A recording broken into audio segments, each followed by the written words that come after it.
Good morning, dear students. Welcome to the class of Teaching of Science. आप सभी का विज्ञान शिक्षण की कक्षा में स्वागत है. Students, today in this class we are going to discuss nature of science.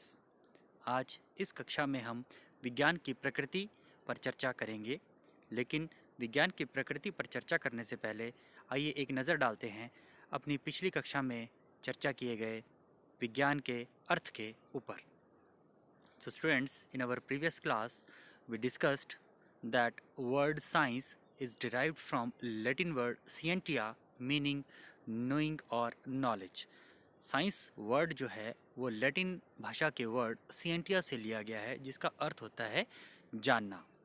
हमने अपनी पिछली कक्षा में ये भी डिस्कस किया था कि different people have different perceptions about science. Few people perceive science as a title, few people perceive science as a concept, and few people perceive science as a method or process of inquiry. We have also discussed that all humans are curious by nature, and it is this curious nature which resulted into exploration of world around them, that is nature. Further, the exploratory activities resulted into accumulation of new and vast sources of knowledge called as natural sciences. The accumulated new knowledge is further organized in terms of new disciplines for the sake or convenience of study, and it is this organized knowledge with inquiry, logical reasoning, and experimentation as its central themes that we call as science. So, science may rightly be said to be a domain of inquiry. In current times, science is being seen as a way of life because in India, it may be the only nation with a constitutional provision as fundamental duty to develop scientific temper among its citizens. क्योंकि भारत शायद ही ऐसा देश होगा जिसमें इसके नागरिकों में scientific temper develop करने के लिए फंडामेंटल ड्यूटी के तौर पर कॉन्स्टिट्यूशनल प्रावधान किए गए हैं. So this reflects how we thought about science. इससे हमें ये पता चलता है कि हम भारत के लोग विज्ञान को किस तरह से सोचते हैं. उसके बाद हमने चर्चा की थी science is a dynamic expanding body of knowledge covering ever new domains of experience. It is an organized system of knowledge which is based on inquiry born out of natural curiosity, logical reasoning, and experimentation.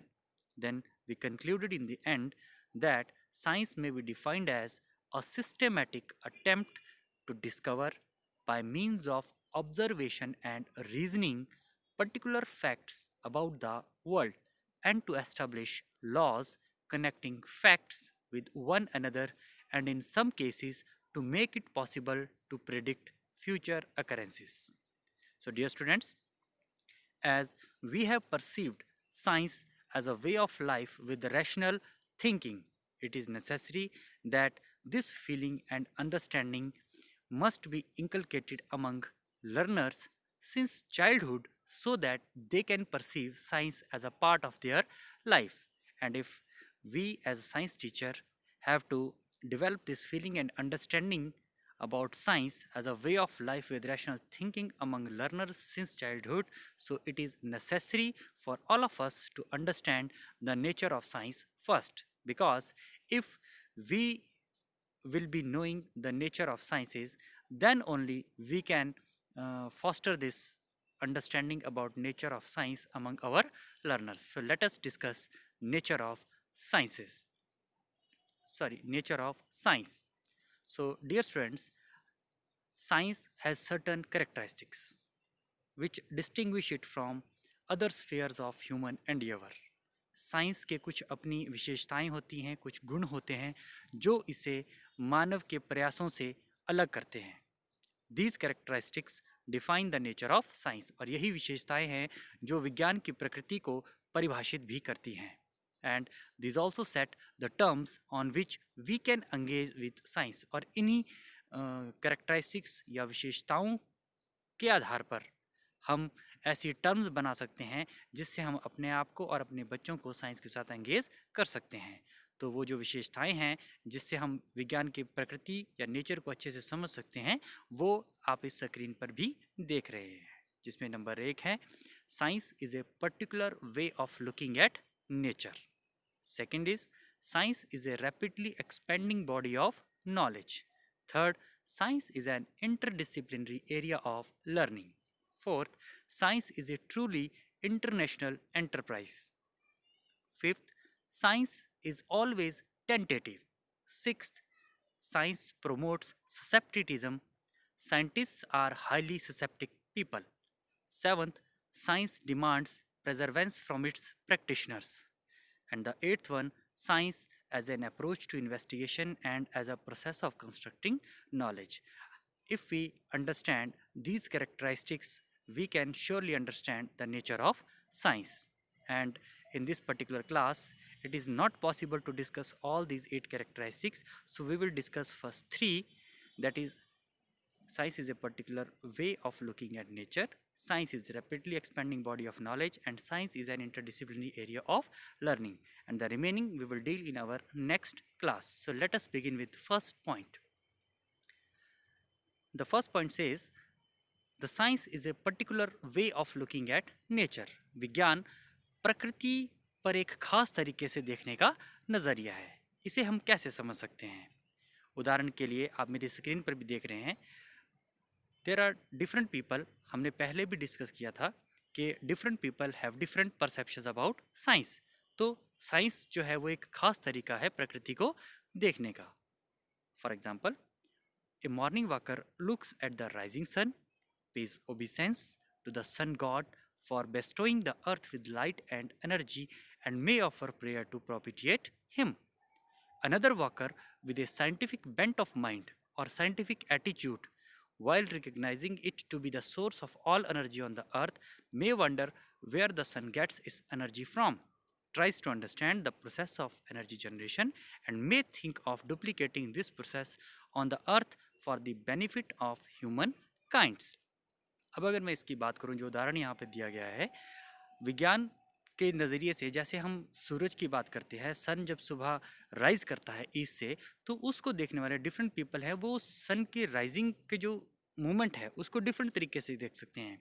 मान लीजिए हम में से ही कुछ लोग हैं वो इस तरह से देखते हैं कि अगर हम रिलीजियस पॉइंट ऑफ व्यू से ले लेते हैं तो जो सूरज भगवान है वो क्या करता है, वो धरती को प्रकाश और ऊर्जा प्रदान करता है। ठीक है, तो हम लोग क्या करते हैं, बीइंग रिलीजियस पीपल, हम भगवान सूरज की आराधना करते हैं, उसकी पूजा करते हैं। वी प्रोपिटेट, हम प्रेयर को प्रोपिटेट करते हैं। प्रोपिटेट करना मतलब प्रसन्न करने के लिए, प्रसन्न करना, उनको संतुष्ट करने के लिए हम उनकी आराधना करते हैं। सूरज को जल चढ़ाते हैं, उनके लिए मंत्रोच्चारण करते हैं, जिस तरह से आप जानते हैं सभी। तो ये एक तरीका है। उसी तरह से अगर एक व्यक्ति जिसका साइंटिफिक सोच है, वैज्ञानिक सोच है, तो वो ये भी सोच सकता है कि ये जो धरती पे ऊर्जा आ रही है, जैसे ही सूरज आता है गर्मी आ जाती है, हमें आजकल सर्दियां हैं, अगर हम बात करें जैसे ही सुबह और शाम को ठंड होती है, जब सूरज होता है तो हम धूप सेकते हैं, धूप में बैठते हैं, पीठ पे सेकते हैं, तो उससे हमें ऊर्जा मिलती है और हमें जो हीट हम फील करते हैं। सो अब ये सूरज के आने से जब ये गर्मी आती है या हमें गर्माहट जो महसूस होती है, ये सूरज के अंदर कहाँ से आ रही है? तो वो ये सोच सकता है कि जैसे सूरज के अंदर कुछ ना कुछ ऐसा है, आग जैसी कोई चीज़ है जिससे ये जो हीट है वो निकल रही है और हम तक पहुंच रही है। क्या हम इस चीज़ को धरती पे कर सकते हैं, और क्या इसी तरह से हम किसी दूसरे सोर्स को बना सकते हैं ताकि हम ह्यूमन बींग्स का जो है बेनिफिट वो कर सके। So this is a way of looking at nature. अगर हम रिलीजियस बात करें, हम भगवान सन गॉड सूरज को भगवान मानते हैं, उसको हम प्रेयर्स करते हैं, सूरज को जल चढ़ाते हैं शीतलता के लिए, और हम उनके आगे सर झुकाते हैं। लेकिन अगर साइंटिफिक बेंट ऑफ माइंड है हमारा, वैज्ञानिक सोच है, तो हम ये देखेंगे कि ऐसा क्यों हो रहा है और हम उसको स्टडी करते हैं। और साइंस में जब ऐसा ही हुआ वेस्टर्न कंट्रीज़ में, तो पता चला कि साइंस में there is a hydrogen and helium conversion, right, जिससे जो है बहुत एनर्जी प्रोड्यूस होती है और उसी एनर्जी से हमें हीट जो है वो मिलती है। इसी तरह के और एग्जाम्पल की बात करें, जब कहीं महामारी फैलती है ड्यूरिंग एपिडेमिक्स, तो जो कुछ लोग हैं वो भगवान की प्रार्थना करते हैं कि ये महामारी हट जाए, जो बुराइयां आ रही हैं, जो मृत्यु हो रही है लोगों की, जैसे होता है वो भगवान की पूजा करते हैं, देवता को बनाने लगते हैं, लाइक दैट एंड ऑल। और वहीं पर जो साइंटिफिक बेंट ऑफ माइंड के लोग होते हैं, वो क्या करते हैं, वो सोचते हैं कि कोई ना कोई सॉल्यूशन होना चाहिए इसका, कोई ना कोई वायरस है, बैक्टीरिया है, कोई पैथोजन है जिसकी वजह से ये महामारी फैली है, उसको कंट्रोल करने के लिए हम कोई ना कोई इलाज कर सकते हैं, उपचार कर सकते हैं, आयुर्वेदिक हो सकता है, एंग्लोपैथिक हो सकता है। सो दे डू रिसर्च। एक इससे जुड़ा बहुत बड़ा एग्जांपल मैं आपको दूंगा। जैसे आज के दौर में हम देखते हैं कि आज जो हम ये ऑनलाइन क्लासेस कर रहे हैं वो हम कोरोना की वजह से कर रहे हैं। कोरोना एक महामारी थी जो 1 साल से ज़्यादा समय से पहले चीन से इसका वायरस निकला और पूरे दुनिया में फैल गई। तो बहुत से लोगों ने इसके ऊपर प्रार्थना की होगी कि ये भगवान इसको बचाना, इसको दूर करना, हवन जब पाठ किया होगा। लेकिन उधर ही साइंटिफिक बेंट के जो लोग हैं, जो मेडिकल साइंसेज हैं, उन्होंने इसके ऊपर रिसर्च शुरू कर दी और सारे देशों ने मिलकर शुरू की कि हम इसकी एक वैक्सीन बना लेंगे। जब वैक्सीन आ जाएगी तो हम इस जो वायरस को है वो हम ख़त्म कर सकते हैं या इसको डील कर सकते हैं। So this is how we can say science is a particular way of looking at nature. Let us discuss point number 2। तो सेकंड जो कहता है, science is a rapidly expanding body of knowledge. तो अगर विज्ञान की प्रकृति को समझने की बात हो तो साइंस एक रैपिडली, बहुत तेजी से फैलती हुई विशाल ज्ञान का एक समूह है। अगर हम बात करें, new disciplines are being discovered and established every day, and the older ones are being enriched by researchers being carried out in institutes of higher learning.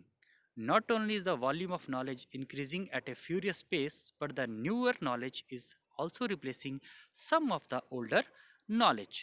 Look around you and you will notice that technology at the base of almost everything you use has been overhauled in the last 5 to 10 years.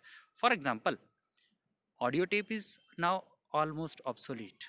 Its place has been taken by a compact disc, which itself is being rapidly replaced by other media devices. In this respect, science is a highly dynamic body of knowledge. तो इस point से हमें समझते हैं कि knowledge बढ़ रहा है। अगर हम उदाहरण के तौर पे बात करें, देयर वाज ए टाइम जब हम गाने सुनते थे, म्यूज़िक सुनते थे, तो हम ऑडियो टेप या ऑडियो कैसेट यूज़ करते थे। आज के दौर में हम सीडी यूज़ करते हैं, डीवीडी यूज़ करते हैं, या यूँ कहें कि हम पेन ड्राइव से भी हम गानों को सुन सकते हैं, मोबाइल फ़ोन में हम सुनते हैं। तो expanding body of knowledge, knowledge change हो रहा है, टेक्नोलॉजी वास्ट हो रही है, सो नया नॉलेज जो आता है वो ओल्डर को रिप्लेस कर देता है। तो इस तरह से साइंस जो है वो रैपिडली, बहुत तेज़ी से फैलती हुई ज्ञान की एक विशाल बॉडी है। राइट। अब एक और एग्जांपल अगर इस पे देखना चाहेंगे, एक ज़माना था जब कंप्यूटर्स आए थे। कंप्यूटर्स अपने आप में बहुत ज़्यादा सुविधाजनक थे, लेकिन आज की दौर में कंप्यूटर से भी फास्ट हमारे मोबाइल फ़ोन्स हो चुके हैं। इतना काम जो हम फ़ोन के ज़रिए करते हैं उतना हम कंप्यूटर में नहीं करते हैं। कहीं ना कहीं कंप्यूटर को मोबाइल फ़ोन ने रिप्लेस कर लिया है, और ये पिछले 10 से 20 वर्षों में ही हुआ है। This is the advancement of science and technology. So we can say science is a rapidly expanding body of knowledge. Third, अगर हम बात करें, science is an interdisciplinary area of learning. ऐसा नहीं है कि साइंस जो है वो अपने आप में एक डिसिप्लिन के तौर पे सीमित है। It is an interdisciplinary area of learning. ये दूसरे सब्जेक्ट्स में, दूसरे डिसिप्लिन्स में भी इन्वॉल्व रहती है, या यूँ कहें कि साइंस एक ऐसा विषय है जो सभी विषयों में मिला हुआ है। Science flourished in ancient cultures like Indian, Chinese, Greek, Egyptian and others.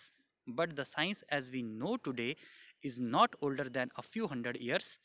हमने इस पे चर्चा की थी कि जो साइंस है ये 200 वर्षों से ज़्यादा पुराना नहीं है। In fact the word science meaning knowledge and scientist are of comparatively recent origin. Earlier, science was called natural philosophy, alluding to the fact that science inquired into all natural phenomena. पहले science को एक natural, प्राकृतिक दर्शन शास्त्र के रूप में जाना जाता था, जो सब प्राकृतिक फिनोमिना में इंक्वायरी करता था। To be they on earth, चाहे वो धरती पे हो, be they in the sky, चाहे वो आसमान में हो, बी दे अंडर वाटर, चाहे वो पानी के नीचे हों, ओशियंस में, और be they inside the human body, और चाहे वो मनुष्य के शरीर के भीतर हों। However, when the volume of knowledge became too large, लेकिन जब ये जो ज्ञान का जो वॉल्यूम था ये बहुत ज़्यादा हो गया, scientist started specialising in certain areas, तो वैज्ञानिकों ने किसी विशेष एरिया में अपने आप को स्पेशलाइज करना शुरू कर दिया। It is then that knowledge was organized for convenience into disciplines like physics, chemistry, biology, geology, astronomy, etc. Though no natural phenomena falls completely under just one of these disciplines.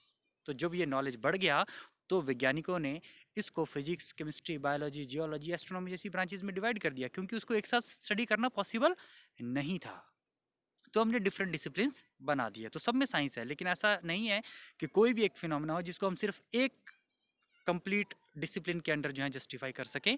We have to take help of another discipline. अगर हमने physics का कोई concept explain करना है तो उसके लिए हमें केमिस्ट्री के टॉपिक की मदद लेनी पड़ सकती है, या मैथमेटिक्स की मदद लेनी पड़ सकती है, या लैंग्वेजेस की मदद लेनी पड़ सकती है। Therefore there can not be any rigid demarcation of one discipline from another. तो हम एक डिसिप्लिन को रिजिडली दूसरे से अलग नहीं कर सकते हैं। जैसे कि दो घर होते हैं, इस दीवार के तरफ उसका घर, इस दीवार की तरफ किसी और का घर, लेकिन साइंस में ऐसा नहीं हो सकता। वो एक दूसरे से जुड़े हुए हैं, इंटरमिंगल्ड हैं।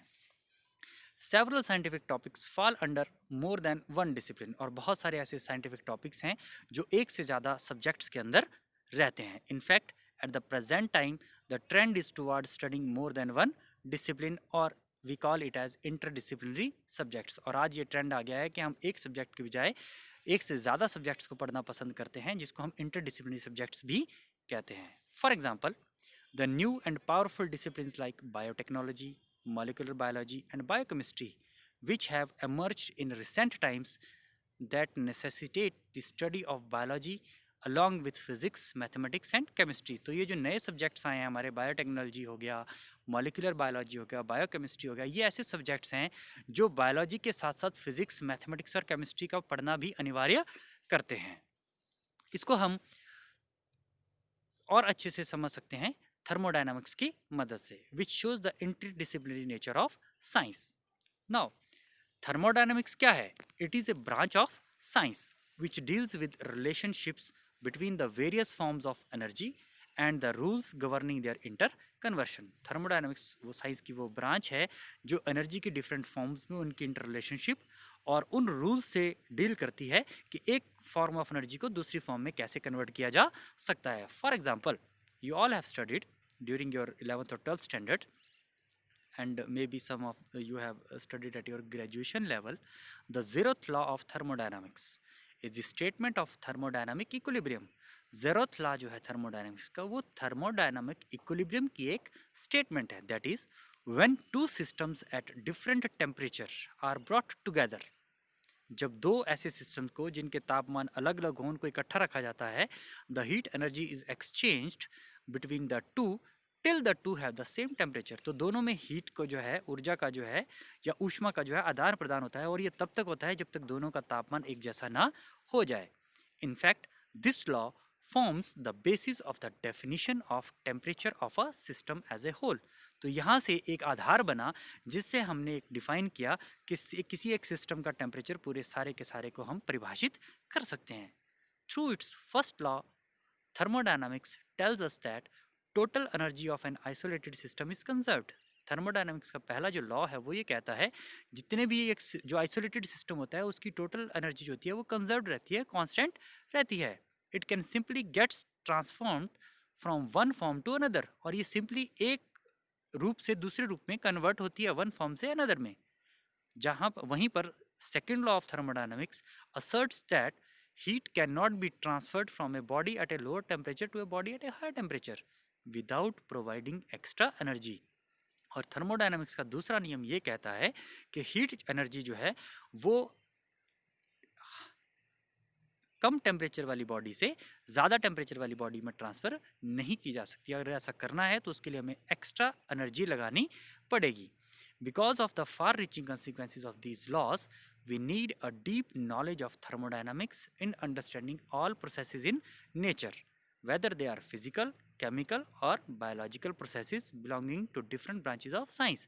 तो इसी चीज़ को अगर ध्यान में रखें तो अगर हमने नेचर में, प्रकृति में होने वाले सभी प्रक्रियाओं का अध्ययन करना है, चाहे वो भौतिक हों, चाहे वो रासायनिक हों, चाहे वो जैविक हों, हमें साइंस की डिफरेंट ब्रांचेस को स्टडी करना पड़ेगा एक साथ। और उदाहरण देखते हैं इसका। Let us consider physical processes. अगर हम इसको भौतिक प्रक्रियाओं में देखें, suppose we heat a given volume of water. अगर हम कुछ अमाउंट ऑफ वाटर को हीट करें, इट्स टेम्परेचर इंक्रीजेस, इसका तापमान बढ़ता है। If we keep supplying heat energy, the water starts boiling and then its temperature stops increasing even if we keep supplying heat energy. अगर हम पानी को उबालें तो हम क्या नोट करते हैं, पहले पानी का तापमान बढ़ता है, पानी उबलना शुरू करता है और उसके बाद उसका टेम्परेचर जो है वो कांस्टेंट होता है, उसके बाद वो आगे नहीं बढ़ता है। ये सभी फिनोमेना आप अपने घरों में भी देख सकते हैं। अब प्रश्न है, how do you understand this strange behaviour. अब आप इस स्ट्रेंज बिहेवियर को कैसे स्टडी करोगे? तो उसके लिए हमें थर्मोडायनामिक्स का नॉलेज होना चाहिए। How do the two phases of water, liquid and gas, coexist in equilibrium. अगर इस फिनोमेना को एक्सप्लेन करना है कि वाटर का टेम्परेचर एक लेवल के बाद क्यों नहीं बढ़ता है वाटर बॉयल करने के बाद, तो उसको एक्सप्लेनेशन मिलती है लिक्विड गैस इक्विलिब्रियम से। जब दोनों फेजेस कोएग्जिस्ट, एक साथ एग्जिस्ट करते हैं, जितनी तेजी से इवेपोरेशन होती है उतनी तेजी से कंडेंसेशन होती है। दैट मीन्स जितनी तेजी से पानी वाष्प बनता है उतनी ही तेजी से वाष्प जो है वो दोबारा संघनित होकर पानी बनाते हैं। Again we need thermodynamics to get an answer, और इसका उत्तर हमें थर्मोडायनामिक्स ही देता है। दूसरा एग्जाम्पल देखें, as another example of a physical process, suppose we wish to cool a room. मान लीजिए हमें एक गर्म कमरे को ठंडा करना है। It would imply that we have to transfer heat from the colder air of the room to the hotter air outside. हमें जो हीट है वो ट्रांसफर करनी पड़ेगी ठंडी हवा से गर्म कमरे की तरफ। अब thermodynamics tells us that we need to spend extra energy to do so. और थर्मोडायनामिक्स हमें बताती है अगर हमें ऐसा करना है तो हमें उसके लिए एक्स्ट्रा एनर्जी जो है वो खर्च करनी पड़ेगी। This extra energy is supplied by electricity which enables an air conditioner to cool the room. As yet another example, let us consider if there is a limit on the deficiency of a heat engine. अब मान लीजिए एक और example लेते हैं कि किसी heat engine में लिमिट है, किसी हीट इंजन की एफिशिएंसी में लिमिट है। से the kind that propels A car. मान लीजिए वो उस हीट इंजन की बात करें जिससे कार चलती है। Thermodynamics tells us that no engine can be 100% efficient. The maximum efficiency is prescribed by the Carnot heat engine, which is an ideal engine. तो ये एग्जांपल जो थी ये फिजिकल प्रोसेसेस में है, जहाँ पर हम थर्मोडायनामिक्स की मदद से ही फर्स्ट लॉ और सेकंड लॉ की मदद से समझते हैं, और कहीं ना कहीं ज़ेरोथ लॉ जो है इसमें इन्वॉल्व रहता है। Then we can understand thermodynamics in chemical processes too. We have already stated that thermodynamics governs the equilibrium of different phases of matter. हमने अभी तक ये डिस्कस किया है कि थर्मोडायनामिक्स जो है वो डिफरेंट फेजेस ऑफ मैटर में इक्विलिब्रियम को गवर्न करते हैं, उसके laws. Now question is how much heat is evolved और absorbed in a chemical reaction. अब एक केमिकल रिएक्शन में कितनी हीट निकलती है या कितनी हीट एब्जॉर्ब की जाती है। फॉर एग्जाम्पल से formation of rust on the surface of an iron object. मान लीजिए किसी लोहे के सरफेस पे जंग लगता है, और in the process of photosynthesis या प्रकाश संश्लेषण की प्रक्रिया में। It can be calculated by the application of thermodynamics. We can not understand the behaviour of a mixture of gases. हम गैसेस के किसी मिश्रण का बिहेवियर को समझ नहीं सकते हैं, such as the atmosphere of the earth. अगर हम धरती के एटमॉस्फेयर की बात करें, वहाँ पे जो गैसों का मिश्रण है उसके बिहेवियर को अगर हमने समझना तो हम नहीं समझ सकते हैं without an appeal to thermodynamics, बिना थर्मोडायनामिक्स के। This has an important application. The environmental studies must include the study of thermodynamics. अब देखिए थर्मोडायनामिक्स साइंस की ब्रांच है, साइंस में ये थर्मोडायनामिक्स इंडिपेंडेंट स्टडी है, केमिस्ट्री के अंदर ये ब्रांच है। अब थर्मोडायनामिक्स एनवायरनमेंट में भी जा रही है, फिजिकल प्रोसेसेस में जा रही है, केमिकल प्रोसेसेस में जा रही है, एनवायरनमेंट से डील कर रही है। So this shows the interdisciplinary nature of science. Let us have one more example in this case. Thermodynamics is involved in all biological processes also. Thermodynamics सभी बायोलॉजिकल जैविक प्रक्रियाओं में भी इन्वॉल्व है। Take life process. अगर हम life process की बात करें, सच एज डाइजेशन और रेस्पिरेशन और सेल डिवीजन, चाहे हम खाना पचाने की बात हो, सांस लेने की बात हो, या कोशिकाओं में सेल डिवीजन की बात हो, they all involve exchange of heat energy. सब में हीट एनर्जी इन्वॉल्व होती है, एंड देयरफॉर थर्मोडायनामिक्स, और इसीलिए वहाँ पर थर्मोडायनामिक्स इन्वॉल्व है। Moreover metabolism in all living organism is nothing but chemical process. Metabolism जो होता है हमारे अंदर वो कुछ नहीं है, वो केमिकल प्रोसेस है। These systems cannot be studied without understanding the laws of thermodynamics। और अगर इनको स्टडी करना है हम बिना थर्मोडायनामिक्स के लॉज के इसको स्टडी नहीं कर सकते हैं। In fact, specialized subjects such as biological thermodynamics have been developed which study thermodynamics of biochemical reaction. तो देखिए यहाँ से एक और डिसिप्लिन जो है वो क्रिएट कर दिया, जो बॉडी ऑफ नॉलेज थी वहाँ से बायोलॉजिकल थर्मोडायनेमिक्स जो है वो क्रिएट हो गया। तो यहाँ से यही वो सेग्रीगेशन है। अब आप देख रहे हैं कि जो थर्मोडायनामिक्स है वो साइंस से केमिस्ट्री में और केमिस्ट्री से वो बायोलॉजिकल सिस्टम में भी आ चुका है ह्यूमन बींग्स में। So this justifies the interdisciplinary nature of science, कि साइंस का जो वो इंटरडिसिप्लिनरी नेचर है, साइंस को हम आइसोलेशन में स्टडी नहीं कर सकते हैं। Similar examples you can see in the description below. तो आज हम यहीं तक डिस्कस करेंगे। आज हमने डिस्कस किए 3 points, that science is a way of looking on to nature, right? Science is a rapidly expanding body of knowledge, and third, science is having an interdisciplinary area of study. Interdisciplinary nature है science का। Thank you for the day. Next points हम अगली class में discuss करेंगे।